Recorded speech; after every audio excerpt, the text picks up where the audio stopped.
Good day, everyone. Today is November 18th, 2023. I am Zara Indigo, and I have the Anubis Oracle cards, and I'm going to pull a card for today. So let's see what message there is for us. What do we need to know? If that's the one. Ooh. Here we have Set. I think it's interesting because in the last two readings, first we had Osiris and then we had Isis, or in their traditional names, Asir for Osiris and Aset for Isis. And now we have the brother Set. I've told a little bit about his story. He was born and from the Earth Father and Sky Mother, Earth Father Geb, Sky Mother Nuit. And he actually was impatient to get out of the belly, and he cut his way out. And so in some ways he could be considered the first cesarean birth. And he was given the desert. He had to hunt for his food. He had to forage. It didn't come easy.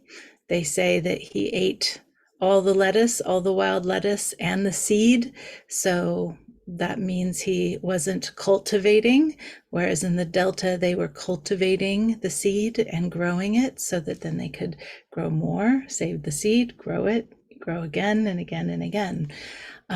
Whereas he ate all the seed. And so he was hungry. And life was rough in the desert. His partner in the desert was Nebuchadnezzar or Nephthys, the other sibling.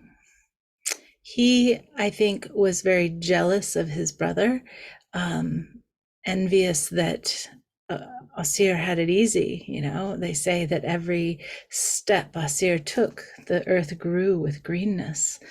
He was fertile, whereas Set was not.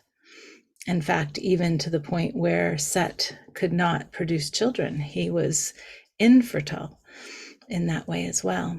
His creature is an unknown creature. You see, he has these kind of funky ears that are flat on top and a little bit of a long nose. Let me bring him a little closer.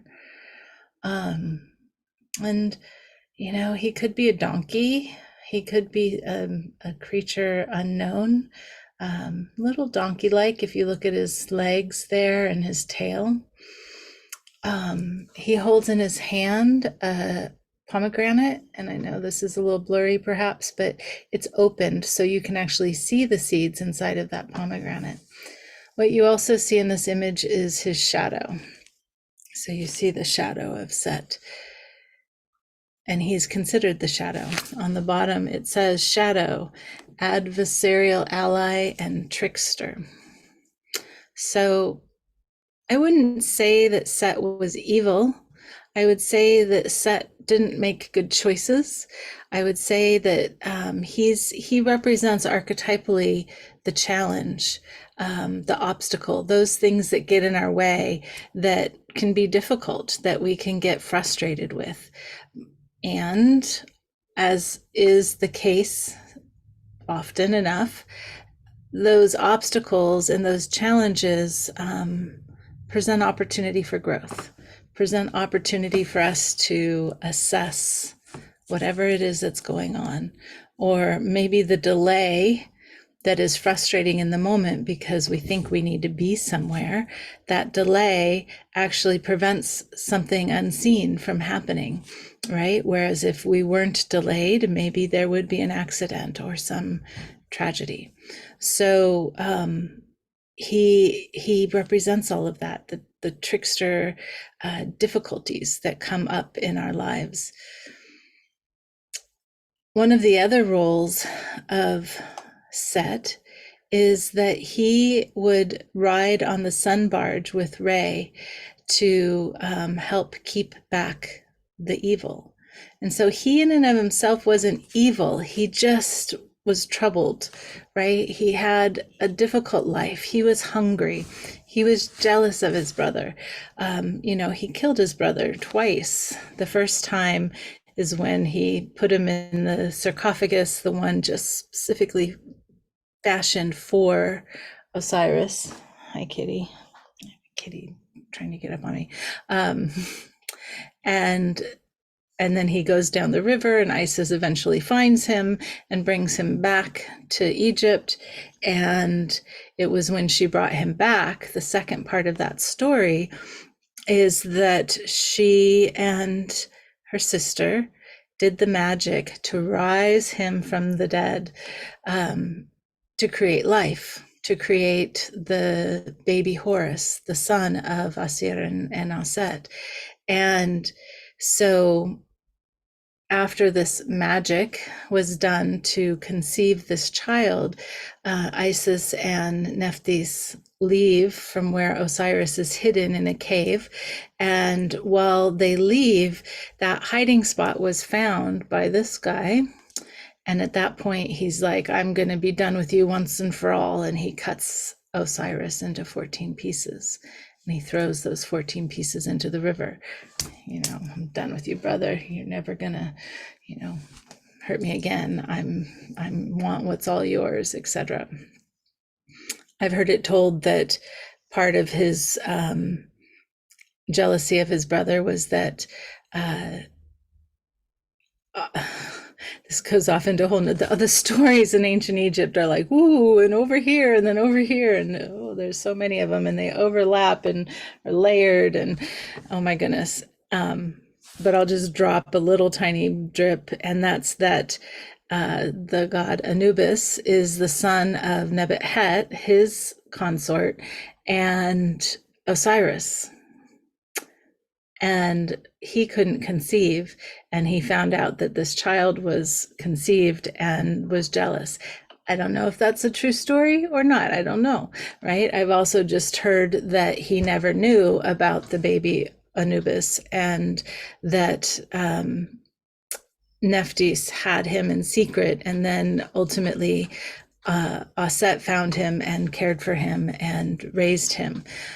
All the same, here's this fella, and he has made some bad choices. He's cut up his brother, threw him in the river. Isis and Nephthys then go and find all the places where the different body parts landed and built a temple there. I mean, I don't think they actually went and carved the stone from the cliffs and built the temples, but in each of those spots, a temple was erected.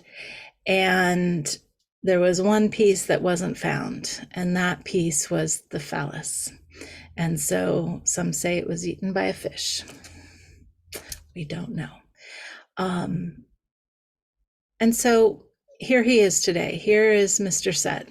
And so I think what he's asking us to do is to look at ourselves first and look at where we are denying aspects of our own experience, where we're hiding in the shadows of our lives, where we are making choices that perhaps are not serving the greater good.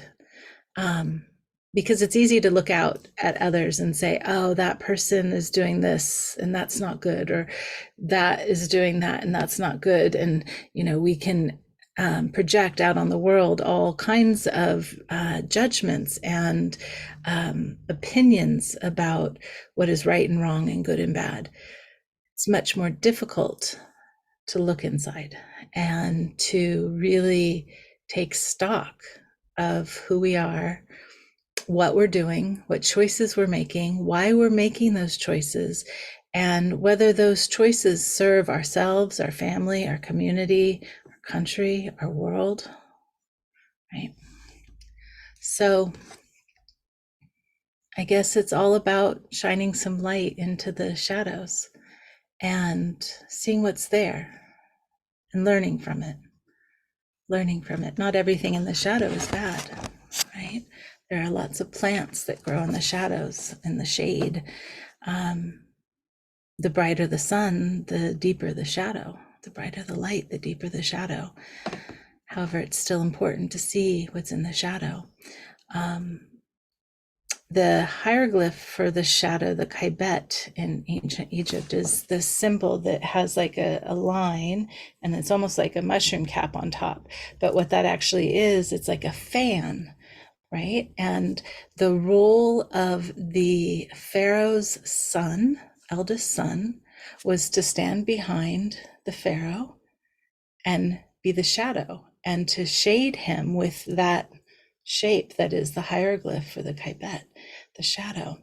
And in that shading, what happens is the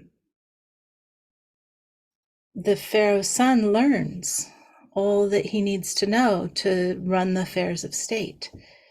Sometimes in the brightest day, it's so bright it's hard to see. And it's when we get into the shadow that suddenly we can see more clearly. So look into the shadows, look into your shadows, look into the shadows that are cast on the ground around you. Learn from them. See what's there for you to know. So that's it for today. Thanks, Set, for showing up. Thank you for holding that archetype. It's not the easiest of archetypes to hold in the world, that of the adversarial trickster one. So I hope that your day is blessed, and thank you for you and all that you do to help the whole be whole. Until next time.